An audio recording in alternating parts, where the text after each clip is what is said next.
The contract negotiations between Dak Prescott and the Dallas Cowboys are a year in the making. If we go back to last year, Dak chose to bet on himself and turned down a deal that was reportedly worth $33 to $34 million a year. Now, in doing this, I understand. He had just seen Ezekiel Elliott get a massive payday. And Dak Prescott and Ezekiel Elliott, both drafted in 2014, Ezekiel Elliott has made wildly more money than Dak Prescott being a first round pick. So it's completely understandable to me that as Dak Prescott, you would want to be compensated for some of the value that you weren't compensated for through 2016 to now. Because even in 2016, Dak was a Pro Bowler, and he has been incredibly consistent and had a good tenure up to this point. Last year, he was the second leading passer in the NFL with 4,900 yards.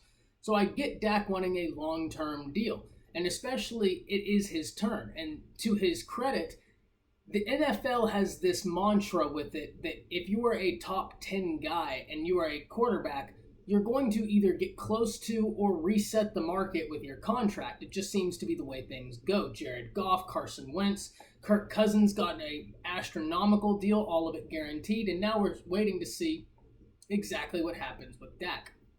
Now we know for a fact that the exclusive franchise tag has been offered by Dallas to Dak Prescott, and this is worth $31.4 million.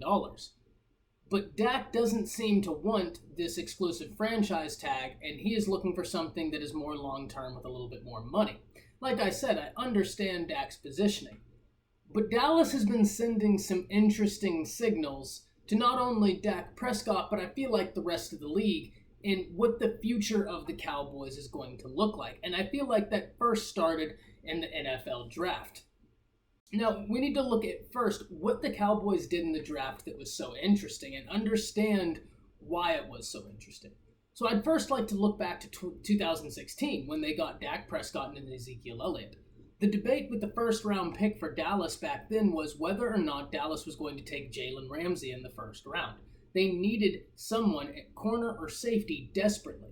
And if we fast forward 4 years, they've just lost Byron Jones, who was an all-pro cornerback. But outside of that, they still need help in the secondary, especially at safety. And having just lost Byron Jones, conventional wisdom in the 2020 NFL draft was that Dallas was going to try and get a defensive back to add into the mix. Now, when it came time for Dallas to draft, it wasn't shocking that they chose CeeDee Lamb.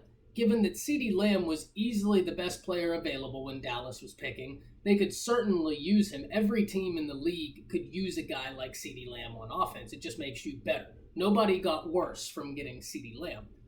And aside from taking the best player available, they also did a little trickery against the Philadelphia Eagles. Remember, Philadelphia desperately needed a receiver at this point, and it was clamoring around the league as to if Philadelphia was going to trade up. Well, if a guy like CeeDee Lamb falls much further, Philly really has nothing to lose in trying to trade up for him. Because if the trade happens and they give up quite a bit for CeeDee Lamb, they can rest easy at night knowing that they got a guy like CeeDee Lamb to show for all that they had given up.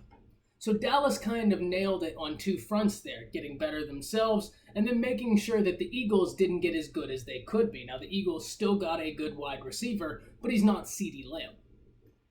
Now, this is interesting as it relates to the Cowboys and Dak contract negotiation because before Dak got his contract, Jerry and the Dallas Cowboys got Amari's deal done.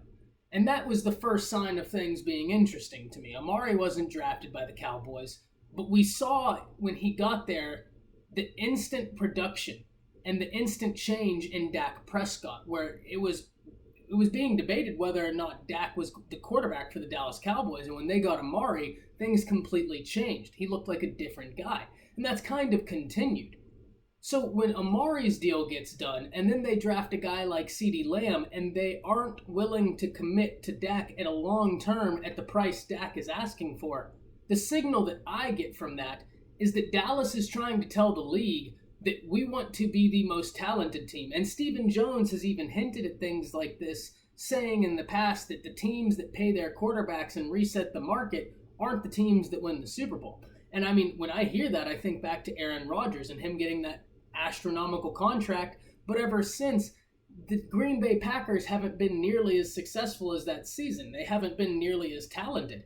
Outside of last year, it's been painful. I mean, they have a good regular season and then get bounced out in the playoffs despite what Aaron Rodgers, the show he puts on. So if Dallas is saying to Dak that we want to put weapons around you and make sure that we are the most talented team, it then cannot be true that they can make Dak the highest paid quarterback. What they would rather do is pay Dak a good contract and rely on the talent around Dak in order to make the Cowboys a Super Bowl contender. Now remember, in the Cowboys' defense, this is the Dallas Cowboys we are talking about, right? This is the most profitable sporting franchise in the world. And being the quarterback of the Dallas Cowboys will net you some extra money and endorsements that you just simply won't get elsewhere. So I understand the Cowboys kind of wanting Dak to take a little bit of a pay cut and saying that, look, you can make more money just by that logo on your head. So take a little bit off the top so we can surround you with better pieces and we can all be more successful. But like I said earlier, it's not reasonable to ask anybody who's putting their body on the line every weekend to take less money for the value that they are given that team. But the most interesting and obvious hint that something was awry in this contract negotiation is when Dallas brings in Andy Dalton. Now, they got Andy Dalton at a guaranteed contract of $3 million a year, but the upwards of that contract is $7 million if Andy Dalton hits all of his incentives. So what we have to do right now is wonder what this means for Dak Prescott and his negotiations with Dallas. And has Dak Prescott lost all leverage? And I have to admit, it's tough to see where Dak Prescott can come from aside from having better stats since Dak has been in the league in 2016 to now than Andy has had in 2016 to now. I mean, if we look at the stats in yards, Dak has 15,700 to Andy Dalton's 13,500. Completion percentage, Dak has him beat at 65.8 to 61.5. At touchdowns, 97 to Andy Dalton's 80. And at interceptions, Dak has thrown less at 36 to Andy Dalton's 45. So all of this shows that Dak in that 4-year span has been a better quarterback.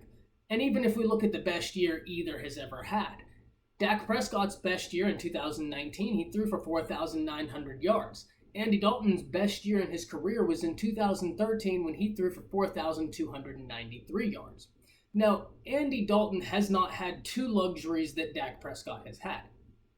One, a functional franchise. And I'm not saying that the Bengals are the worst franchise in the NFL because they're not, but they're definitely not the Dallas Cowboys in decision-making and getting pieces around their quarterback.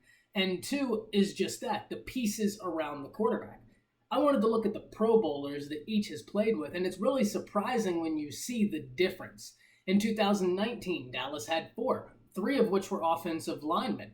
In 2018, there were 5, but when Michael Thomas dropped out of the Pro Bowl due to injury, Amari Cooper steps in, that's 6 Pro Bowlers right there. And even then, 2 of them were linemen. In 2017, you have 4 with 3 of them being linemen. And in 2016, you have 5 with 1 of them being Dak, the other being Zeke, and the other 3 being offensive linemen. What this shows me is that Dak has known nothing but offensive line consistency, and not only a consistently great offensive line, but a top 5 offensive line in the entire NFL. Then we look at the Ezekiel Elliott situation, in which Dak has had a top 5 running back his entire time with Dallas, and Ezekiel Elliott accounts for an astronomical portion of the offense. Andy Dalton has not had that luxury. In 2019, there was 1 Pro Bowler, 3 if you count in the 2 alternatives. 2018, same thing, 1 Pro Bowler, 4 with the 3 alternatives. In 2017, you had 3 with A.J. Green in there. And in 2016, you had 5 with Andy Dalton, A.J. Green, and Andrew Whitworth. So Dak has had a consistently better offensive line. Dak has had consistently better offensive talent around him. And even throughout all that, the one thing I realized is that despite Andy Dalton not having the talent around him, from 2011 to 2017, A.J. Green never missed a Pro Bowl. He got A.J. Green to the Pro Bowl every year, and I get it. A.J. Green is an incredible wide receiver, and he's probably going to the Pro Bowl whoever's throwing him the ball. But you get the idea that even through all the dysfunction, Andy Dalton is more than a capable quarterback. And Dallas signed them as a backup at upwards of $7 million a year. So, yes, I do believe that the only thing Dak has left in these contract negotiations is I am younger than Andy Dalton, and it is the known versus the unknown. You know what I look like in this system versus you don't know what Andy Dalton looks like in this system. But now to put ourselves in Dallas's perspective, if we're Dallas and we're sitting across from Dak, we're looking at him and saying, well, fair, we don't know what Andy Dalton looks like in this system, but we know what he looked like in Cincinnati when he didn't have but one Pro Bowl offensive lineman from 2016 to 2020. And we know that he was able to get A.J. Green to the Pro Bowl from 2011 to 2017. So what happens when we give him a top 5 running back, arguably the best receiving core in the NFL now that Michael Gallup last year accounted for 1,100 yards, Amari Cooper last year accounted for 1,189 yards, and now you add in a guy like CeeDee Lamb. If we give him the top 5 offensive line, top 5 running back, and arguably the best receiving core in the NFL, is he $27 million worse than Dak Prescott? And at that point, I don't know what leverage Dak Prescott has left. The only leverage I see working for Dak is taking this franchise tag and betting on yourself for one more year. Is it opportune? No, absolutely not. You would always want the long-term deal.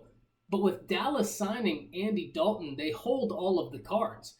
If you don't want the contract that they're giving and you don't want to play with them, they can take away that franchise tag. They have until July 15th to do so.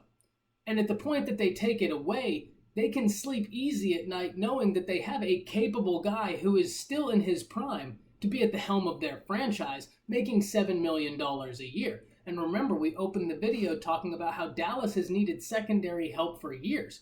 With the $24 million a year they're saving, they can go out and get themselves some players to put in the defensive secondary to shore up some of those holes. So the only thing I see Dak having is the ability to take this franchise tag and go out there and prove to Dallas why he is decidedly better than Andy Dalton for them and their franchise. That's it for today. We'll see you soon.